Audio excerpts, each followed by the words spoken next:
Assalamualaikum warahmatullahi wabarakatuh. Halo, salam guru penggerak. Perkenalkan, nama saya Erina Ristiani SPD.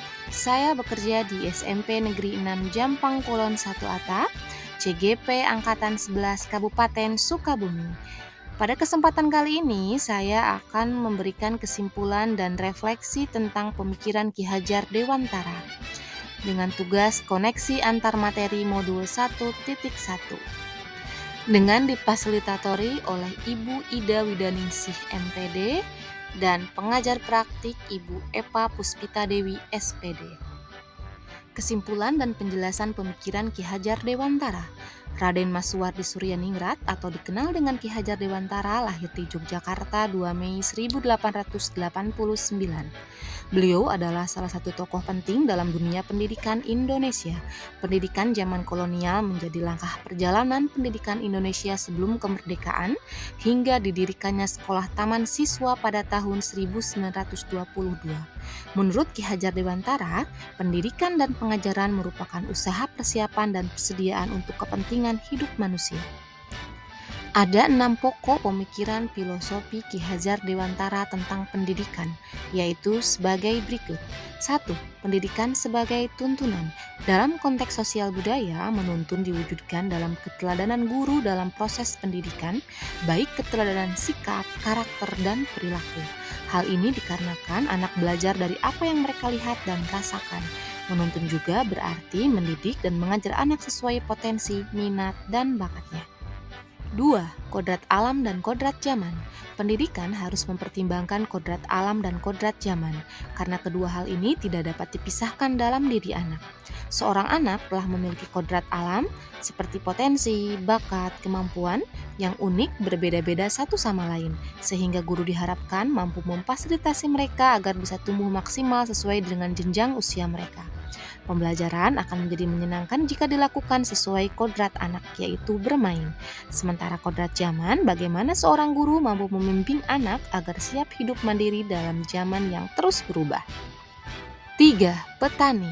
Guru ibarat petani yang menyiapkan lahan, memupuk, mengairi, dan membersihkan hama agar bibit tumbuh subur, berbunga, kemudian mengupayakan berbuah.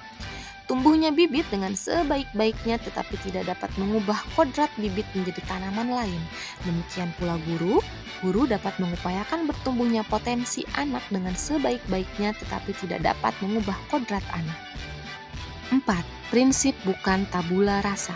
Anak lahir bukan kertas kosong yang bisa diisi oleh orang dewasa sesuai kehendaknya. Anak sudah membawa garis-garis dan coretannya masing-masing. Tugas guru adalah menebalkan garis yang baik-baik dan membiarkan garis yang tidak baik tetap terlihat samar-samar. Guru harus menuntun anak agar menampakkan potensinya menjadi nyata sekaligus meminimalisasi sifat atau tabiat buruknya. Budi pekerti. Pendidikan itu adalah benih-benih kebudayaan yang dapat mengantarkan murid pada budi pekerti, olah cipta, olah rasa, olah karsa, dan olahraga yang luhur.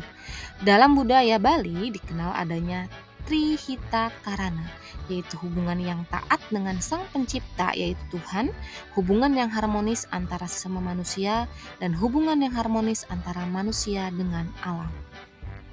6. Berhamba pada anak. Ini berarti pendidikan yang mengutamakan anak, berpusat pada anak, dan memuliakan anak. Pendidikan dilakukan untuk satu-satunya tujuan, yaitu membuat anak menjadi selamat dan bahagia. Semboyan Ki Hajar Dewantara. Pemikiran Ki Hajar Dewantara dalam pendidikan juga dikenal dengan nama trilogi pendidikan dengan semboyan Ingarso Sung Tulodo, Ing Madyo Mangunkarso, dan Tutwuri Handayani. Ingarso Sung Tulodo berarti ketika guru berada di depan, seorang guru harus memberi teladan atau contoh dengan tindakan yang baik. Ing Madyo Mangunkarso berarti pada saat di antara peserta didik, guru harus bisa menciptakan prakarsa dan ide dan membangun kemauan. Tutwuri Handayani berarti dari belakang, seorang guru harus bisa memberikan dorongan dan arahan. Kesimpulan, Berdasarkan uraian di atas dapat disimpulkan bahwa anak harus dipandang sebagai inti atau pusat dalam pembelajaran. Guru dan murid memiliki kedudukan yang sejajar dalam dunia pendidikan. Anak adalah hal yang paling bernilai. Guru harus menerima macam-macam anak yang berbeda sesuai kodrat dan fitrahnya. Guru diibaratkan sebagai petani yang harus memfasilitasi tumbuh kembangnya, harus mampu memfasilitasi keanekaragaman tersebut melalui penciptaan lingkungan belajar yang menyenangkan, sehingga peserta didik memiliki karakter sebagai profil pelajar Pancasila.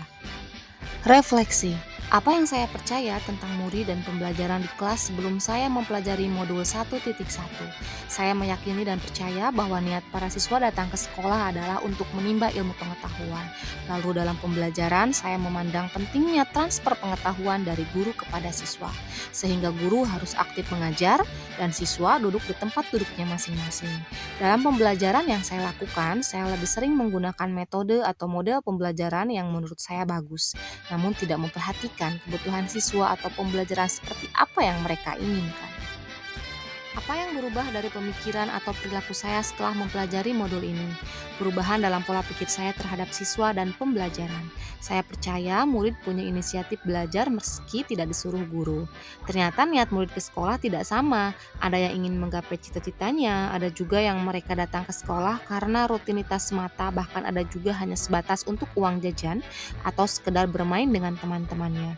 Guru harus mengenal keberagaman dari peserta didik, menuntun dan memotivasi murid, menemani perjalanan menuju cita-citanya menjadi manusia unggul. Pembelajaran dilaksanakan bahkan bukan dengan tuntutan kepada anak, tetapi dengan memberikan kebebasan kepada anak untuk belajar sesuai kebutuhannya, sehingga tercipta kemerdekaan belajar. Ketercapaian kurikulum harus dicapai tanpa membatasi kemerdekaan belajar siswa.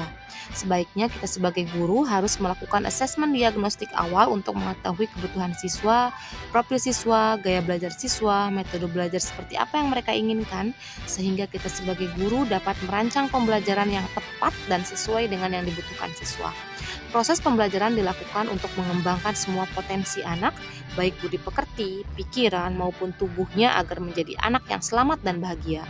Sebagai guru, saya harus memberikan keteladanan kepada siswa dalam hal sikap, penampilan, kemandirian, disiplin, gotong royong, dan kolaborasi dalam menyelesaikan masalah. Apa yang bisa segera saya terapkan lebih baik agar kelas saya mencerminkan pemikiran Ki Hajar Dewantara?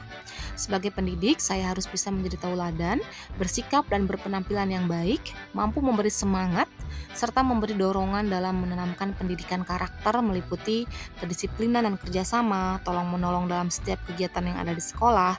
Selain itu, untuk mengetahui karakteristik siswa, saya akan melakukan asesmen diagnostik mengenai potensi, minat, bakat, dan cara belajar siswa.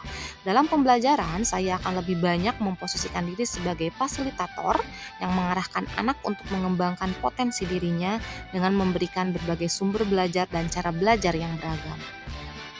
Itulah kesimpulan dan refleksi pemikiran Ki Hajar Dewantara yang dapat saya paparkan. Semoga bermanfaat. Terima kasih. Wassalamualaikum warahmatullahi wabarakatuh.